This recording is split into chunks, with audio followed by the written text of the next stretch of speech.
like 6 majors it took before I got Yeah. there. Yeah. Nutrition for a little while. All right, you guys, so we're gonna go ahead and call the meeting to order.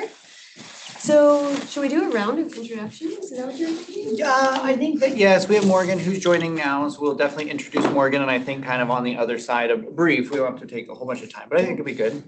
Alright. So, well, I'll start for all the CAC. Hello, everybody. So, joining us is Morgan. She is an inspector with LRAPA, and since the agenda item today is to talk about smoke school, or Matt will give a presentation on kind of what smoke school is. Morgan uses it ongoingly throughout her work, so she's here to give a little bit of a firsthand perspective and engage on questions and just participate in the conversation. So thanks for joining, Morgan. Yeah, good to see everybody. And yeah, I don't know how you would like to do. Let me just go around the room and introduce ourselves and where we're from. I'm still a pretty new face here. It's my second meeting. I'm Joe Rogers. I'm with Lane County Public Health in Emergency Preparedness. Matt Sorensen, Public Affairs Manager with LRAPA. Good to see everybody. Yeah, Max Heffley, Operations Manager, so it's one of my staff people that I supervise, work with. And Travis, the director here for LRAPA. Jim Daniels, representing large industry. It's my last meetings. Oh. Heather Gravel. I am a coordinator for the board and the CAC. Perfect. Kelly Wood, Chair and Safety and Land Manager for Wilder Standing Gravel. Okay, Evelina Davidova, I am the Vice Chair, represent the industry and working for state industries currently. Mike Coivola, public member. Perfect. Then online, you guys want to introduce yourselves? Yeah, Peter Morgan? Dragovich, Community Planning Rep. Hello, everyone. Paul Metzler, public member. Good afternoon, everybody. Chris Klein. I work for the Oregon Department of Forestry, and I believe my official role here is wildfire smoke type person on the committee. So, thank you. I'm Ben Larson, representing the agriculture industry. Thanks, you guys. So let's see, we called the meeting to order already. Do we have any public participation? I don't see anybody in person, nobody online? All right, well then we can go ahead and look at the meeting minutes. I'm not sure if everybody had a chance to look at the October 28th meeting minutes. If not, we can take a couple minutes, but I did, so if everybody's happy with them, I'd make a motion. Move to accept the minutes. Second. All right, do we have any discussion? All right, all those in favor say aye. Aye. Aye. Any opposed? All right. So they're approved. So we'll move on to the board meeting overview. Yeah, so I will start that. A big part of the board meeting in November, it's technically November board meeting, is my executive director evaluation. So the board met in executive session. The outcome was, I will say that the board, I guess I can speak, was happy or pleased with my performance. And so the outcome of that, the board by consensus agreed to me and the chair to enter into negotiations on a amendment to my current employment contract with the organization. And the plan is to have that ready to go for the board to review it again in executive session in January. And then from there, be able to approve it in the public session in January. Otherwise, let's see, let me pull up the agenda from the board meeting to Feels refresh. good to my know brain. you have a job still. Well, please. as an aside, what's interesting is when I worked in broadcasting, we would do employment contracts and usually around like 3-year cycles. And one of the reasons why I wanted to leave that industry was because of the employment contracts, because it was very, you didn't know, generally, at least in my experience, if management wanted to renew your contract until about 2 weeks to a week before the contract was over. So in this circumstance, it's much better and the dynamic's different with the board. So employment contracts feel different here than in broadcasting. So, yeah. But yes, grateful to have that continuation. We shared with the board sort of a finance report that we continue to be a little under budget for this current fiscal year. Auditors, or the audit is underway for last fiscal year. That's going well. The auditors will be on site next week, and we're kind of at the place where they send us all the stuff that they would like us to collect and send to them for them to review. So Christina and our finance group's in that thick of it right now. The auditors will be on site next week for direct conversations or to more like, oh, what is this little piece of paper and where's your support, whatever items may be for that. And federal grant status update to the board. So we have 2 targeted airshed grants up in Oak Ridge, which are wood stove change out grants. Our first targeted airshed grant, which was awarded in 2019, concludes at the end of this month. So the 30th of November is the last day for that grant. We will be going into closeout work for that grant and then shifting into, we still have a targeted airshed grant, a second one that expires at the end of next June. And an update I can share here, but I haven't yet to share with the board. Late breaking, I guess, is we received the EPA approved LRAPA's 1-year extension request for that second grant. So that was exciting.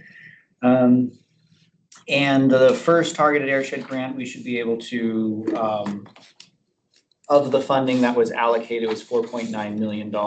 We should be able to spend all of that before the grant is expected to be finished by the end of this month.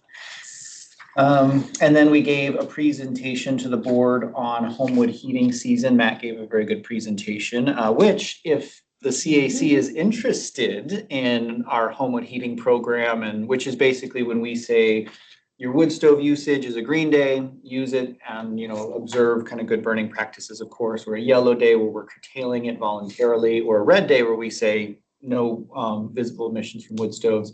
Gave an overview of the board, that program, which they were appreciative, thankful for, and then reviewed the director's report and our monthly sort of share outs, which were all looking good from air quality to permitting and training. So that's kind of the high level overview of last month's board meeting. Yeah, I'd comment that they were pleased with learning more information about LRAPA stuff too. So it's been really beneficial just across the different groups, actually, seeing these presentations. So. I do see, I enjoy hearing, be it from the board or be it from the CAC, that here's this topic connected to air in some way, and how does LRAPA engage or not, because there are some things we don't engage, and just bring that information to us. I think that some good, healthy conversations come from that and good action items out of it as well. So if there's any interest from this group on a particular topic, be it the Homewood heating one or others, please bring it forward. So. Thank you. All right. I had a question regarding the permits on public notice. I noticed that it said on public notice on a few of these things. And would those public notices be on the webpage, or where would one find those? Yep, so if you go to LRAPA's homepage under our news, we have kind of the a news section, and that takes you to our public calendar. Great. And that has board meetings, CAC meetings listed, and then if we're accepting public comment on any agency decision such as issuing a permit, we have listed out those public comment periods as well as all that needs to be done to participate in that. That being said, you can also sign up for notifications, right? Yes, you can So- sign up for our Yeah. listserv, and every time we issue a public notice, Yep. it goes out there, and then Matt takes that public notice and forwards it on to our media contact list. Yeah, those are handy to see what's coming through.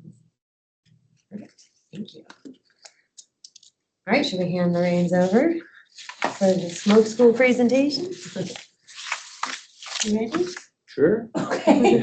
Rip. Thank you for doing this, by the way. Oh, I'm yeah, just you're very welcome. intrigued.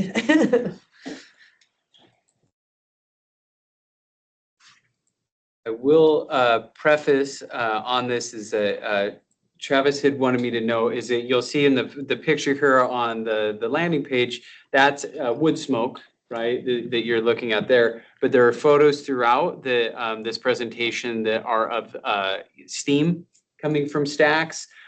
You can use method 9 to evaluate steam emissions, but for most of our permits, that's not a concern. But just, I don't want to conflate, you know, most of what we do is going to be dust, fugitive dust, or wood smoke emissions that we're monitoring and using these for. Is that accurate, Morgan? But in some circumstances, steam is also used method 9 for monitoring and evaluating steam emissions.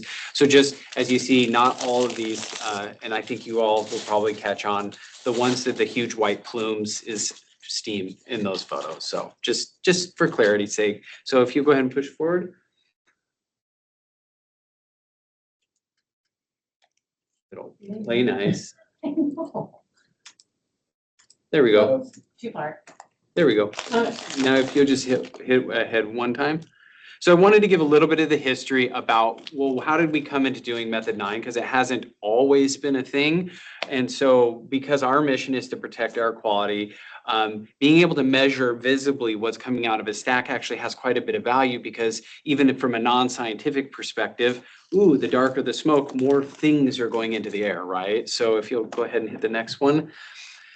So believe it or not, in 1890s, Ringelmann had created a card like this that they would actually use to hold up to look at smoke emissions. So this is not a new idea. So go ahead and hit the next one. But there was things that had occurred in the United States that definitely brought it to the forefront. I learned about this through some of the VR trainings, but in 1948, basically a small town of 14,000 people, they had an inversion and steel mills that were operating during the inversion, and the buildup of hydrogen fluoride and sulfur dioxide. We had 20 people pass away because of the toxic fumes that were resulted, but also half of the town, 7,000, were also sickened from that. That is not something that you would necessarily use a method 9 for, but it just gives you an example of the circumstances when you're not paying attention to what's coming out of your stack. You can have some pretty horrendous outcomes. So, and finally, everybody's favorite president, I don't know, maybe there's a Nixon fan in the room. He actually was part of the Clean Air Act Amendment, which, believe it or not, is some of the most, like I would say, substantive pieces of what we as LRAPA do here in Lane County and across the United States, because you'll recognize some of these terms: the National Ambient Air Quality Standard, the state implementation plans, new source performance standards, and even the national emissions standards, and hazardous air pollutants, NESHAPs. Like, all of these things were part of this 1970 Clean Air Act Amendment that was signed. And that also was what prompted, we'll need an EPA to help us oversee all this work. And that is where through all of these things that you actually get to where a method 9 or a smoke school, like how we read chimney stacks, come from. You know, I think that the Clean Air Act, in terms of all acts, there was a director, Mark Buford, up in Washington, a local air agency director. He had a reflection that I appreciated, which was the Clean Air Act for congressional acts has been one of the most successful acts when you look at where air pollution was back when it was passed into law versus where it is today. And we always have this growth improvement mindset, and that's part of the Clean Air Act on purpose. But a lot of ground has been made in that regard since back in the 1970s. Yeah. So go ahead. So anyone here familiar, other than Morgan or some of the LRAPA staff, with opacity? And opacity is something that you do. How do you describe it? Either of you, I'll pick on you. How do you describe that to your team when you're saying, here's what opacity is? So yeah, clarity of being able to penetrate through and to see. And so, with smoke school, I describe as basically calibrating your eyes to be able to measure that of how much you can see through it. Mm-hmm. Yep. Is similar? Yeah, pretty much the same. I mean, similar. I've been to several smoke schools and our employees attended it, but that's what I normally instruct them. Yes. So basically the people that we have, they've already, and they measure it, the opacity, they've already attended the school, so they're trained how to do it. Mm-hmm. We don't just pick people that haven't been trained, but Gotcha. that would be a good way, yes, to describe. It's just like. Because there's kind of like the two different ways to describe it. It's like how much light gets through or how much I can see through to whatever's behind it, correct? There's kind of pick your, whatever tickles your fancy, right? Then you can do that. So go ahead and hit the next one. But they scale it from 0 to 100%. 0 being absolutely nothing, I can see all the things, and 100% being like this table, I cannot see through it, that would be 100%. I have a video that we're gonna go ahead and go to, just so for those of you who aren't familiar, we can kind of see this in real time, if you will, the various opacities. And because this is black smoke, the blue background makes a good background. In this instance, we're gonna assume that the sun's behind us and we're not exceeding an 18-degree angle, but we're here looking. But what I will say, why I wanted to call this up, this was a pre-existing video. I would have got the exact percentages, but 20% opacity is what we have for Oak Ridge right now, is their city requirements for burning out. Believe it or not, Eugene, Springfield area is 40%. But if you look at 50%, which isn't too much past that, it's quite a bit of smoke there, you know, that's coming out. And then obviously 75%, I think any of us, even a lay person, be like, that seems like a lot of smoke coming out. But again, going to the Homewood heating, and for those that maybe have neighbors that are electing to burn and they aren't fans of it, when you're starting your home stove and it's cold and it hasn't got up to heat, you may see a thicker smoke, more opacity in the smoke. And so that's another thing that we have to often, through our outreach and community education, is just speak to, well, if it was for less than 10 minutes, it may have been while they were starting their stove up. So, okay, go ahead and hit the next one.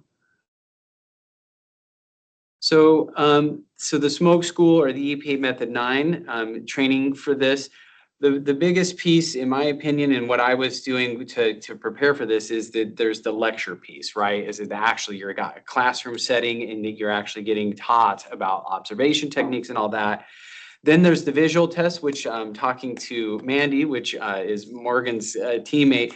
That can be rather stressful when you're first getting going, because your eyes are not calibrated. And so there you are, because it's increments of 5%, right? So it's 0, 5, 10, or whatever. And they say that if you see, you're not sure if it's 5 or 10, to err on the thicker smoke side, you know, to say 10, but to have to get 50 samples correct, well, it's within a certain range, You right? get 44 out of 50 samples accurate, and your overall error for any individual reading can't be more than 15%. So 7.5% too high, or 7.5%. Anyway, you're like, oh, you missed one extra and you have to restart. Yeah. So, but what I think is great about that is that if we are going to say this is a scientifically backed way to measure something that someone could potentially be fined or have some kind of negative outcome, that we would say, it is something that could be replicated, right? That all of us in theory could go to smoke school, demonstrate proficiency, and then could all safely say that we feel like we can do that. So I think that that's a wonderful I think insurance. that's like the EPA does that broadly, or how air regulation works in the United States is typically the EPA, but if it's a state level, it could be a state level, but there's a standard that's set that says this is the standard, and we're all going to, whether we monitor under this particular standardized process or format, or we're issuing permits on these particular, you know, or not permits necessarily, but a method or approach. Here's the standard we all follow, and then that allows for that apples to apples comparison that without would be much more difficult to do. One piece that I thought was important is like, well, who does get certified? So we have members of the community here that don't work in industry, but certainly industry operators who have permits that say you're going to have this level of opacity. I sure hope someone on site is doing that because it's a requirement of the permit, right? Certainly regulators, our staff will get that done, but also environmental consultants. Max would be able to probably speak volumes about the importance that consultants play in the operational world, because a lot of business operators, they're wonderful at doing the business that they do, but not always having the tools, resources, and whatnot to do some of the environmental impacts and permit, you know, and so that's an important piece. And then finally, actually community groups. There are community groups, especially in communities that feel something is happening that maybe is negatively impacting them, and they want to be able to, with their groups, to be able to say, yes, we can also tell when things are operating correctly and whatnot. So Now, the science behind this is like, these are some of the rules. One is I talked about already is that the 5% increments and the rounding up. The position, this is an actual slide that's shared on the training site that I was at. I was unaware of this, but your distance from where you're at, because craning your neck too far will change the line of sight for the sun's impacts or the light's impacts on the opacity, which can give you false readings. Morgan, if I can pick on you, did they give you the rule of thumb, like how the distance out to try to, because I don't know, how do you know? 3 times the length of the stack or the Gotcha. height of the stack out. It's something like that. I'd have to double check, but something about it. I don't want to jump too far ahead, but I had seen in the trainings that you can do this with binoculars or for quite some distance away. I just wasn't sure how you account for that. And I don't know if you've had to do that. Don't remember. I haven't had to do it with binoculars. I think there's a whole section about kind of what you do, you know, on different terrain. If it's like this and your line of sight is up here, but the stack is down here, but this is the only way you can get to it. I mean, there's all sorts of variables, and smoke school accounts for all of those though, and what you need to do differently. Because we certainly have had instances even in our repertoire of sources we work with where some are more easier and some are more challenging to get a consistent, because all of these things need to be met to do the reading, right? So we've talked about the opacity increments. We're talking about the position of in theory, you've got your line of sight. And then the next one, it's also the sun plays an integral role, is that you need to have the sun at your back within the 140 degrees, but also that the plume, you're perpendicular to it. So how many of these things do we have direct control over, right? The sun's doing what the sun's doing, the wind's doing what the wind's doing. And if you can't meet those marks, you in theory may not be able to perform an accurate method 9. Now, I would posit to you, if you that day you can't do that, like what does one do when you consistently are struggling to get all the things to align for that reading? Keep going back until you kind of hit the parameters that would make it a true method 9. And then you're also hoping that the color of your background is right as well in this scenario. So there's a whole bunch. But yeah, you just keep going back. There's not a Gotcha. lot you can do. So that no surprise, someone who does this regularly already touched on the last piece here, which is that background matters, right? Is making sure you have a high contrast background. And like on a day like today, looking out, I mean, trying to contrast to that, if the smoke's anywhere in the ballpark, it'd be impossible. So what I like is this all is fairly intuitive to some extent. I mean, not knowing about the sun piece, but the rest is fairly intuitive and it is helpful. So yeah, please.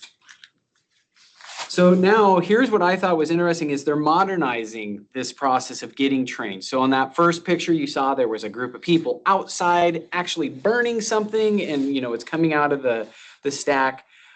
So that is still available and will certainly probably continue to do so. But the virtual training using the VR or the school that the VR training school, and we are not soliciting or encouraging that this be the best method, but the one that I was looking on, they have been approved that you don't even need to wear the VR to take the training and testing on the computer screen, which could be beneficial in some circumstances.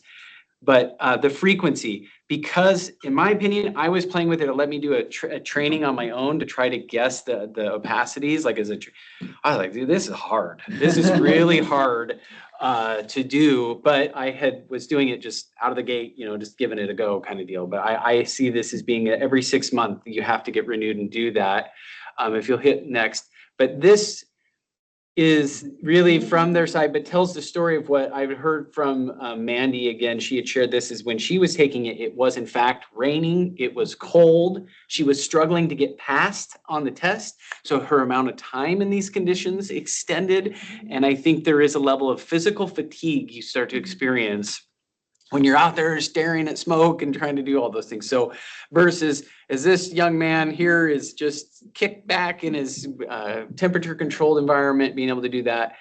And I'm not saying one is better than the other, but it certainly makes sense to me with the importance this plays in protecting air quality. And do we want to make being able to feel confident in your ability to do these skills is easier or harder? Yeah. I feel like that there's kind of some entropy on this to the way that the wind's blowing ultimately, where we'll see more and more people probably not having to go brave the elements to burn actual wood to do this, but time will tell. A change that was made that kind of allowed for this, we talked about the EPA sets that method, here's all the standard that we follow. So EPA said, using virtual or digital approaches to doing this smoke school, they changed and provided permission to that. And so with that shift, then provides, okay, now we can put it in the VR, we can put it on the computer screen, but that's still that standard that the EPA upholds that says this is what you need to do, which is get smoke school certified, and here's the approved methods of doing that. So if you'll hit next, because we technically, that's, Pretty recent. I think it was like about 1.5 years ago at this point, so relatively soon. Recent, I should say. I definitely have questions already. My first question, if it's okay, so do you have to enter the time of year, the date, and they choose the background based on the season? Because it's my understanding that part of this every 6 months is because changes in the sun locate, like it's the lighting, so that's a really important factor is why it's every 6 months, because we start getting into fall. So it's offered every spring and it's offered every fall because of the changes in. Do you know if the program, like? I don't know if specifically the VR, so I'm only trained to the VR. Okay. I never did in-person school. I've been with El Rapa for about a little over a year or so. Mandy has done both, the in-person at one time and then VR the rest. But I think the VR, I imagine if the EPA approved it, that might have been a factor of consideration, but I couldn't say Have for you sure. noticed if one, when you did it, was the blue backgrounds sky? are totally different. Are they Yeah. different between each one? Yeah, it's very variable, like in terms of the background and the types of smoke and all of that. Yeah, I wear glasses, so I took my glasses off. You can wear them though under your headset, but it's grainy regardless. So it's interesting. It's like pixelated. I imagine that changes when you don't have the VR headset. And you can now just look at them on your computer screen and, read it that way as You have well. a higher price point. Yeah, yeah. But you can still accurately read the entire, all of the plumes. Yeah. You can still Are see you 'em. selecting the background or is it Uh-uh. randomly Oh, selected? totally random. Interesting. So I don't know that would help with the season. You know what I mean? It would be interesting when you put the date. I think, I'm operating off of kind of conjecture, but the intent is it's like the process is the same, and regardless of environmental circumstance, like you should be able to still make this determination. And it really is here's the determination threshold, and can you, in whatever the scenario or environment or context, which for us can be totally, there's some seasonal change, but if you're looking that direction or you're over in, there's a lot of varying context. So in that way, I think that it's can you just meet that standard of getting this generally right enough, Right. Yeah. It almost sounds better virtually since they offered so many different backgrounds. Because in reality, you just have one, right? You get what you get that day, right? So there is that variability that they can account I for. always found it harder to pass on a day where the clouds are. Agreed. That's shifting, what I the was light thinking, is is it's actually way more changed. challenging in the winter, or in the grayer months. Because the lack of contrast. I appreciate the flexibility that having a virtual option provides versus so an example I'll say is like Oak Ridge, for example, because they were in non-attainment with the NACs. And so wood stove was an identified source of a reason why they're having these air quality issues. And so the focus of what's meeting opacity and not, and especially in Oak Ridge where it's 20% opacity, so it's that much lower. Whenever you're in an enforcement discussion too, you need to be able to speak very objectively to your observations that you're making. And so Oak Ridge has and does, I think they are still, but maybe not, I'm not sure. But when they were in non-attainment, certainly were going to smoke school, and that's a cost to the Oak Ridge Police Department to drive down to wherever it may be located. We have sent staff up to Portland before, and because it wasn't available locally, but you need to have your every 6 month certification. So I really appreciate having more agency over our schedule and getting this done. Yeah, I had contemplated bringing up, because I have the little free test thing. I don't have it all queued up because I was like, I don't know if we'll have time for that.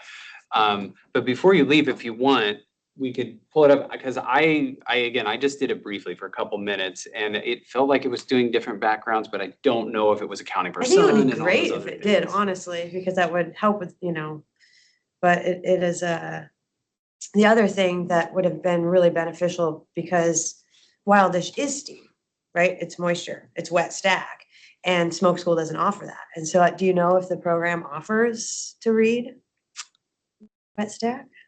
I honestly, I didn't get that deep into it though. Because that would be helpful, because it is different. They teach you at Smoke School, but since they're not actually showing you or training you, it leaves a little to the.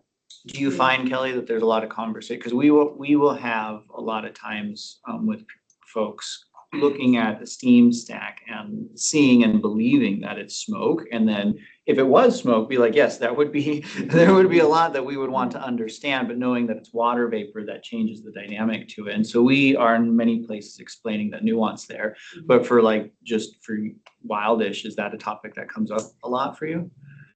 Internally, when we're training with people, because what we've been told even by LRAP is that if you even approach 20% opacity with your scrubber, that Venturi scrubber, something is terribly wrong.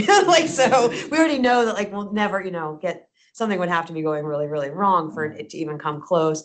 But it's a little bit of we round high, even if we don't really see anything, you have to follow it. You have to follow it till the end of the thing. And sometimes now your angle and all that gets a little, as it's wisping around. as it's wisping through the air. But it would just be interesting to try, you know what I mean, on an official capacity to test yourself, to kind of learn the differences of what that, more formally would look like. But I guess the other question is this something that's you guys purchase that's readily available to the public? Could a business purchase the software? So Or do you know? I would say in terms of we have a headset, which I think was the Meta kind of is what meets the mark for us to get that will be the virtual component to allow us access to this resource. And we don't need to go any further in terms of cost to that. So because of that, I think that us being hey, sources share doesn't make as much sense. And to the registration cost with the app provider or the business, there is, in the way that you would need to rightfully register and pay for Smoke School for the person's time who's putting it on so they can be compensated, getting the certification. I think you can use and you can play with the virtual environment and see what that looks like. But to then go through the actual process of getting your EPA certification, there's a monetary component to that, and it's greater than the cost of the headset to begin with. So it might not make sense for a so smaller it makes operator. sense. Yeah, so Gotcha. I do, but I think that we find value in it, and for sources I could see who have similar needs and responsibilities to have Smoke School or to have certified EPA certified people on staff. This similarly provides flexibility that we on the regulatory side are appreciating. I have a question. Being pretty new to this whole thing. So the opacity, obviously, I understand that, but do you all do a testing of the actual contents of the smoke? Or is that just through the monitors that what's in the air?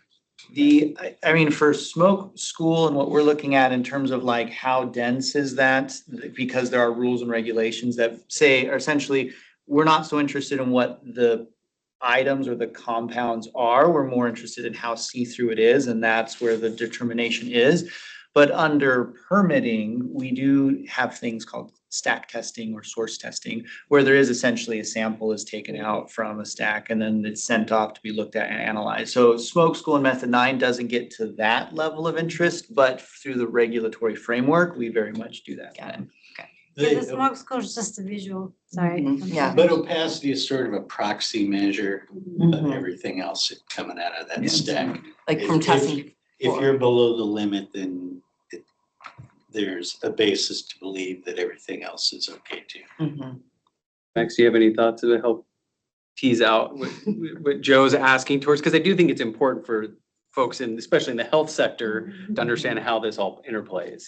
Yeah. So opacity applies to every stack, no matter if it's, big, small or whatnot. But the more emissions that a device or an emission unit has, the more likely that we're going to require them to get a third party measure those constituents in the stack too. So it just depends on how close they are to a regulatory threshold or how uncertain we are about the emissions, that we might require a compliance test or some sort of test to verify what the emission factors are. Mhm.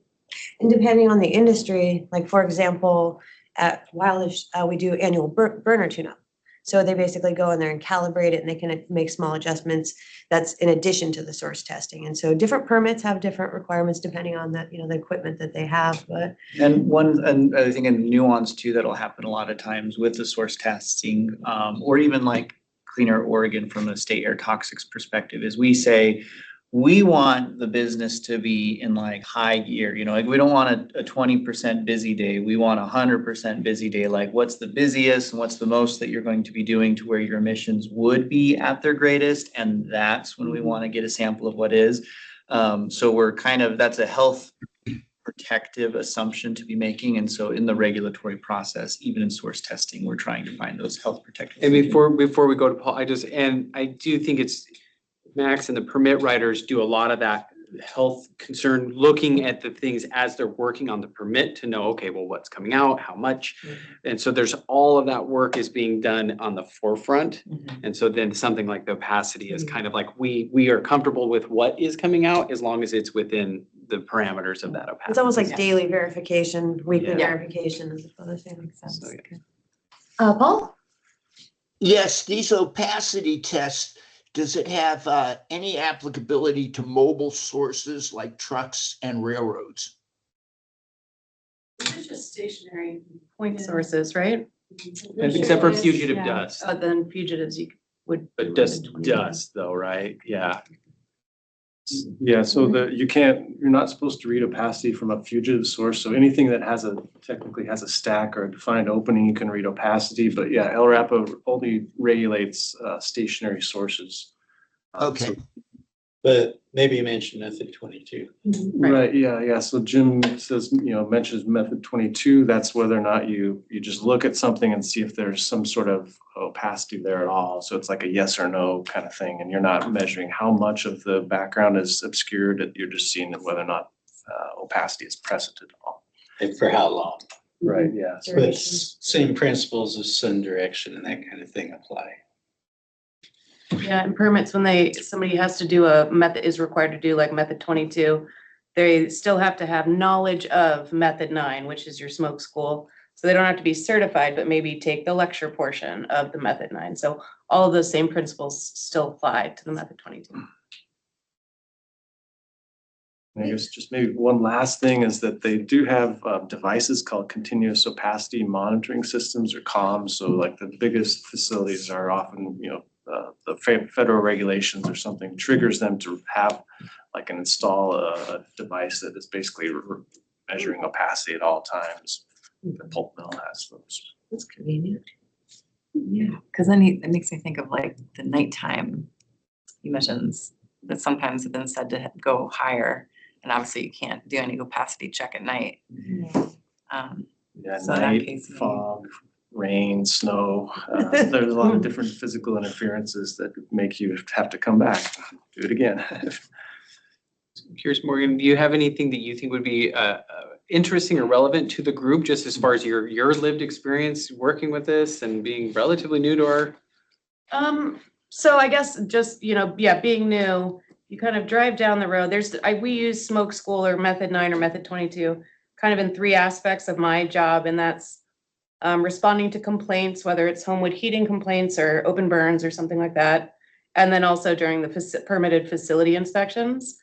And all of those combined, I think the majority of what I use method 9 for the most is trying to discern steam from smoke, whether it be from a complaint on an industry or me at a facility doing an inspection, like a planned inspection, because you can drive down the road and just look at a stack and be like, oh my goodness, right? So it can be alarming to the general public. And I think being able to really simply, but really technically be able to explain the difference between smoke and steam and all of the different factors that go into play I think that's what I spend the majority of my time doing when it comes to smoke school. Yeah, which is why I asked, because I know that, but it is a nuance that if you don't have that understanding and you see a big steam stack, and if your brain is telling you, I think that is smoke or some other form of chemicals or whatever the brain may be assuming, it is, right, can be very alarming. So Yeah, because steam also can have thick opacity. I mean, like, that's the whole thing, right? You can't see through it at all, and you're trying to train your brain to look at kind of two different things, but yeah. But couldn't there also be stack emissions that emulate steam that, for instance, they're light colored, or that they dissipate in the same way as steam may do, a type of gaseous emission?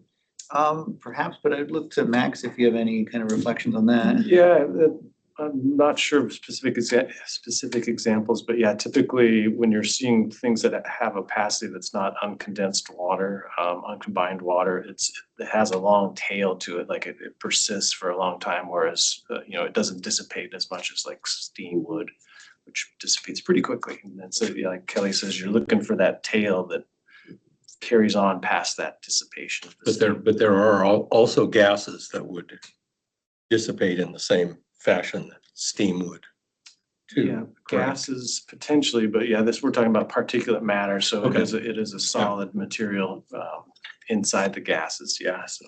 And I think that you can have emissions too, that they don't have a visible component to it in any way, shape or form. And that is similarly, not directly in terms of visible, but even in terms of like odor, like there's things that you can note and you can smell from an odor perspective, and health impact irrelevant. And then there's also things that you don't smell from an odor perspective and similarly can have varying levels of health impact.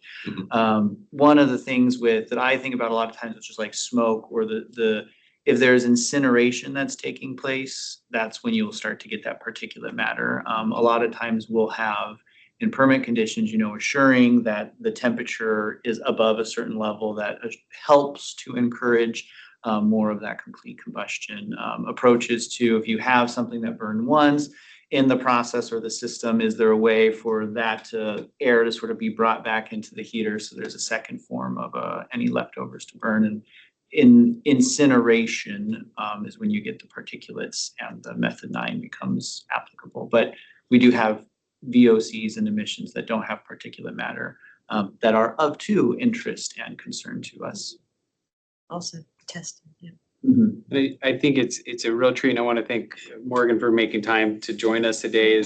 I think for a lot of folks, when they think about LRAPA's role and how it's serving the community, the folks in Max's department on that front end doing all that work directly with sources is so critical. But then you have folks in the field that are kind of on that other end. It's like looking for compliance, trying to kind of verify, also responding to community complaints. The things that you might be asked to do in any given day is rather large and varied, right? Yeah.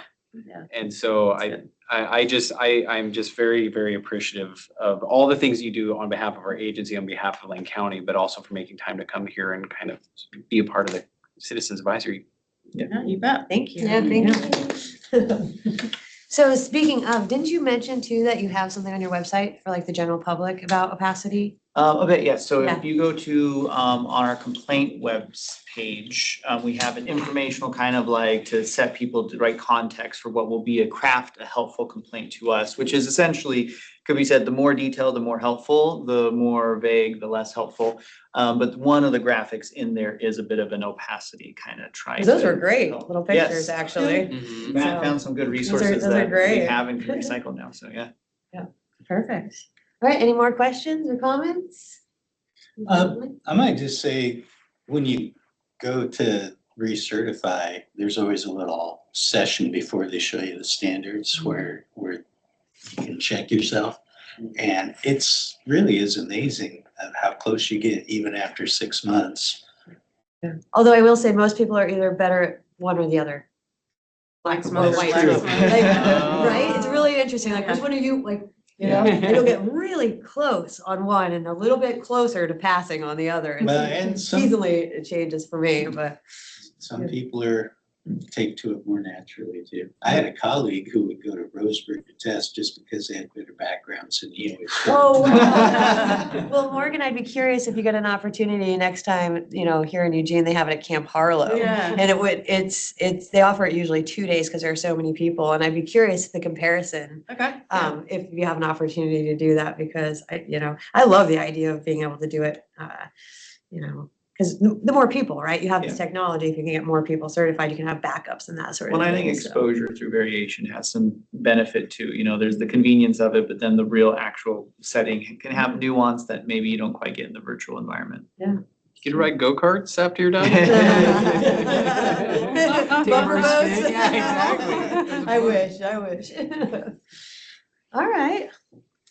Well, thank you so much. That was wonderful. So our next topic is upcoming topics. We have the rulemaking updates coming up. Probably will be. Yeah, I think my expectation is that for January, I don't know if it will be, because both's kind of a lot. I mean, so Title 15, for context for everybody, ORAPA has some rulemakings that we're underway on. Title 15 is our enforcement title, where we're looking to propose some changes that update them and align us a little bit more with DEQ and their similar enforcement OAR. And then Title 43 is our asbestos titles. And I think that we'll probably have to break those into two for one each. But I anticipate having one rulemaking that we will bring and be able to engage upon with the CAC. And so maybe that's worth the discussion of when we're at that point, if it's January or later, do we start the CAC session with a little bit of an overview of what those changes are and engage in questions, and then decide if another meeting and focus on it could be helpful or appropriate, or is an upfront, like, here's a packet, everybody wants to review the packet, and then when we meet on it, we can have an opportunity to then just jump into the weeds from the get-go. I think those are two avenues of approaches we could consider. You guys online want to weigh in first? Do you have thoughts on that? Well, I mean, best laid plans of mice and men, I think, get the packets ahead of time. But I know everybody's busy, so I guess I would try to make time personally to preview the stuff prior to meeting. I think, because I hear Chris's point is kind of we can do the homework in class kind of sort of approach, which is we can start with here's the general intent and changes behind it, and then here's a packet where the more specific rules changes, the red line edits, so to speak, are, where then we can walk through. But starting with a holistic overview with everybody on the same page of the starting page might be helpful. I think that's true. Sure, yeah. Especially because I don't, it's been a while since I've looked at them. I don't remember how Well, they're kind of robust they are. it's not the densest titles, but they're a few pages. So And then it depends on how many changes are being proposed. Mhm. So, yeah, no, that sounds great. Are you thinking we'll break them up though? yes, You're I right. think that doing both of those in 1 hour is going to be I like agree. a hard item. So for me as I'm thinking that January probably for Title 43, something we can do. If the timeline on that changes, we can coordinate with the chair ahead of that. So it could be worthwhile talking about what a Plan B January topic could be as well. Well, luckily we have a little list, so that should not be a problem. I did want to acknowledge the whole membership expansion thing. We're going to talk about it more in depth, but I guess one of the things that I was wondering, and I did a quick Google, is would it be also valuable to do like a little outreach letter that says, hey, we're the CAC, we're looking at, and have like a little list that says, we thought you might be interested in having a representative. Coming up with something like that, because that's something that we could save the meeting for a little bit more of like when we've dialed that in, but that sounds good. Other than that, I think we could do a backup if we're not quite ready for the title. Homewood Heating. Peter yes. came back on the screen too. I don't know if he had a comment. Well, my thought was that both those titles add up to about 54 pages, and I know the updates will only be a small part of that, but to get the overall context and kind of understand how things fit in, I'd appreciate, having info ahead of time to look at.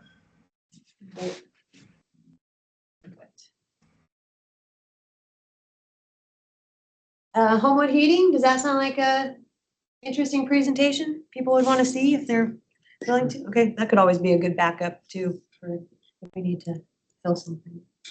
Going back to the CAC membership, like kind of, there was a community member. I don't know if they had made this inquiry more than once or it was just a similar question. They were wanting to know about the coastal representation on the CAC. I thought that was a fair question.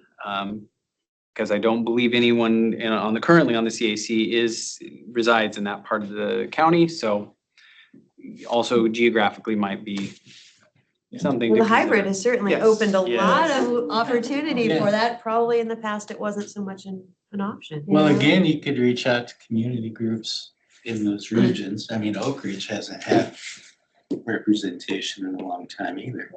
So maybe a little food for thought for future stuff is think about the different groups or different folks that might want to, and then we'll come together and we'll kind of do a comprehensive list. And then we can maybe draft a letter, an outreach letter, and I think what maybe to put a thing out there for the group to consider or think about is, I think the plan of a Title 43 kind of beginning that in January. I want to have basically a legal touch point on it before we bring it out to the CAC, and that's sort of the thing I'm working on at the moment. And so if what could be helpful though too is Title 43 is asbestos, and this group talked about if we're doing some asbestos review, if we find Somebody. contractors or, someone from the asbestos region who might have an interest to participate on the CAC or just join in the meetings, maybe. And so some of what open seats and what outreach do we want to do, some of those conversations could be helpful and strategic before we get into the weeds of Title 43. but we don't want to postpone that too long, right? Yeah, well, so I think if we can't move forward with Title 43 in January because that's still moving slowly, then maybe we have that membership expansion discussion and connect with it, what outreach could potentially look like. And then if we have that and we take some actions from there, we could have some very helpful or useful perspectives during the asbestos conversation.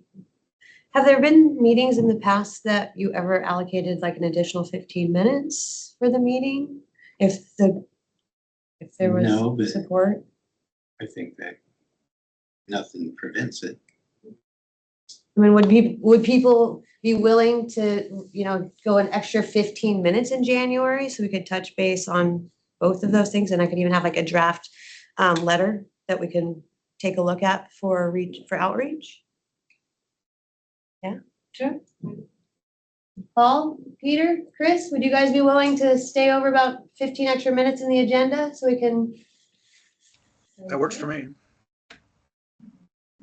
Absolutely.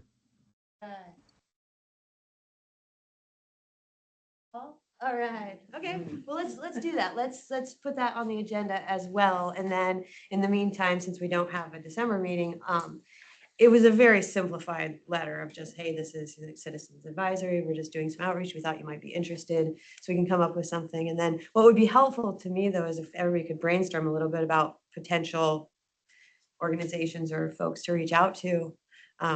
We want to be careful. We don't have a ton of positions, but there's no reason. I don't remember how many. We have 14, I think, altogether. 14 At least make, altogether. well, at least Okay. make it known that there's So- potentially someone. There's definitely room for growth, so. Well, the other thing, outside of the meeting, representatives or committee members can reach out to say folks they maybe know asbestos and get some feedback based on what you hear. Yeah. And there's definitely a few companies that, commonly do mitigation that might even be interested, so. Can I just add, because I know I'd shared by email the idea that I think it would be great to have a little more representation from the health sector, whether it's a medical doctor. I mean, the mental health impacts of wildfire smoke are pretty well documented now, so maybe a mental health practitioner. You talking about asbestos though, like, I don't know. I mean, I know what asbestos does to your lungs. I know it's not good, but I can't tell you from like a medical perspective, the way like a doctor could. So from that perspective, like we can talk about how it gets out into the atmosphere and understand that from the industry side, but I think understanding too the impact on human health would be good. Especially in So- rewriting. Right, well, I mean, It's the not a reason bad why we time. have any rules or regulations is the public health component of our mission. There's an environmental impact to society that exists, and we recognize that. And we want to balance that with what could be the public health component of that environmental cost. And so our rules are such a way that we don't do these things because of what harm to human health does when you're breathing friable asbestos and that exposure. And something to keep in mind is that even if they don't make it to the stage of being on the CAC, nothing, public participation, they could come and shadow, they could come and, Completely, yes. join us, even if we don't quite get that far in the process. Peter? I did like the idea of geographic outreach too.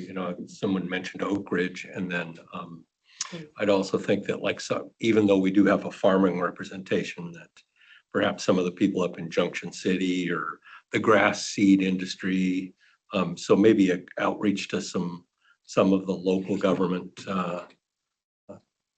city of Cottage Grove, city of, that type of thing.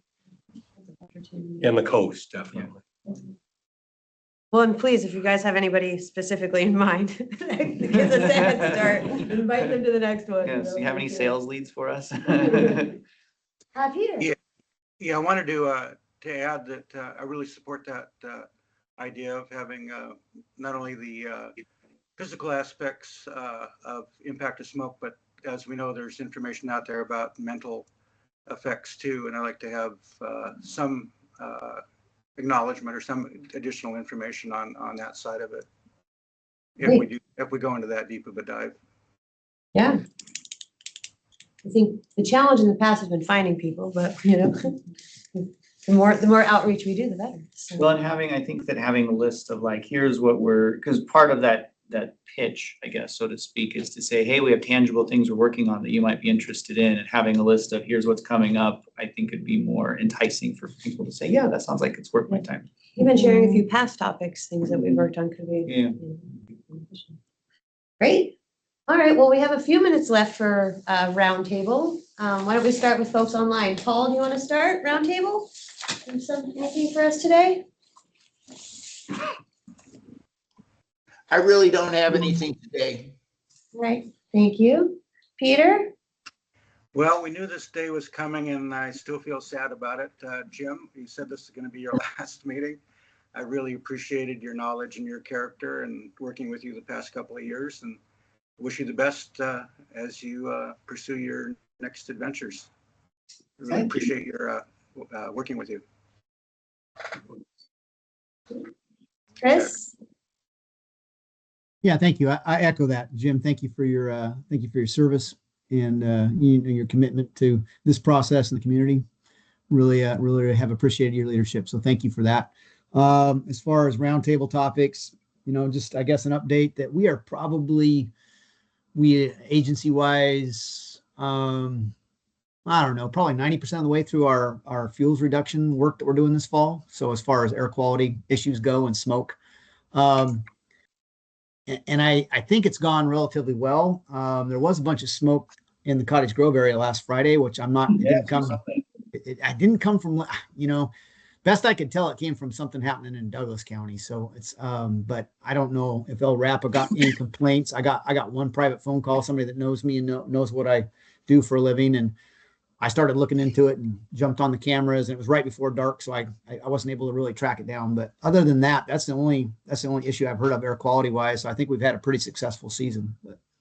Yeah, thanks, Chris. We did note that last week, and we don't have any leads on that. We didn't get any calls or complaints. We did have, we were under inversion kind of going into it, right? Yeah. It set up at 3 o'clock, it was fine. And then by 4, the air quality was bad. And so there was some source of emissions in that space. Who knows what that was?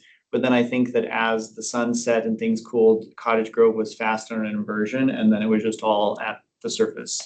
So, but not sure what that initial source was, but we did see that last week. Yeah. And was that the only place? I was actually really worried. I was looking up north of town too, in the Mohawk area. Got up on some of our cameras up on the hilltops, and BLM, Bureau of Land Management, was doing some burning. There was a lot of smoke there too, but I couldn't ever tell if it dropped. I was so far above it with the camera, I couldn't tell if it would drop down to the ground level or if it stayed high. Did you get any readings up in that? None on our monitoring Okay. that would have done that. So my assumption is that either went in a place where our monitors weren't at or it stayed up high. It probably stayed up high. But, okay. Well, so that's like I say, that's all I have. I think we're about 90% of the way. That's a guess, but it's probably fairly accurate. So Thank you. Yep. Well, I will also, I don't have anything other than saying thank you to Jim for everything. It's been great working with you, shadowing under you. Thank you for taking time to teach me the ropes. So you will be missed. Yes, thank you, Jim. You'll be missed. Yeah, yes. We have a table of them. I appreciate you. I don't have much to say on the roundtable besides the depreciation for Jim, but there was a very dense fog last week. I don't know if you noticed. I didn't get a chance to see what the impact on the air quality was during those days, but especially Friday was really bad. And I was driving, that's why I didn't have a chance to check. But did you get any? Yes, we, in the Eugene metro area, we stayed in the moderate level of air quality. We didn't get into that unhealthy for sensitive groups, but each day throughout the week was a little bit worse. And that makes sense when you see we had nightly inversions every night and there was breaking each day, but that window of where the inversion broke and air started to, was called mixing in meteorological speak, where the air above and below starts to exchange itself. The hours of that was pretty short throughout the day, throughout the week or during each day. So every day was a little bit worse. I was nervous about what Saturday was going to bring because we did have a system push through. The system pushed through, it cleared everything out. And so we got a new air mass moving in. But it seems like since I've worked at El Rapa, right around Thanksgiving, whether it's the week of Thanksgiving or the first week of December or the week before, every year it seems like we have just a stagnant week where we have had air quality. So hopefully we have done and we've checked that box for the year, but we'll find out. Yeah, thank you. Thank you, Chaz. As someone who bike commuted along the river a lot, I definitely noticed that every year that the fogs bring bad air quality. You really smell the diesel around I-5. That's all. I will just say thanks for having me. It's good to be here and sorry we didn't overlap more, Jim, but thank you for your service. Great. All right. Well, thank you, everybody. We will, with that, we'll adjourn. 1:03. Thank you. Happy Thanksgiving. Happy Thanksgiving. No meeting in December, correct? No meeting in December, yes. No No, meeting in our next December. meeting will be January. So we'll probably have, there'll be a touch point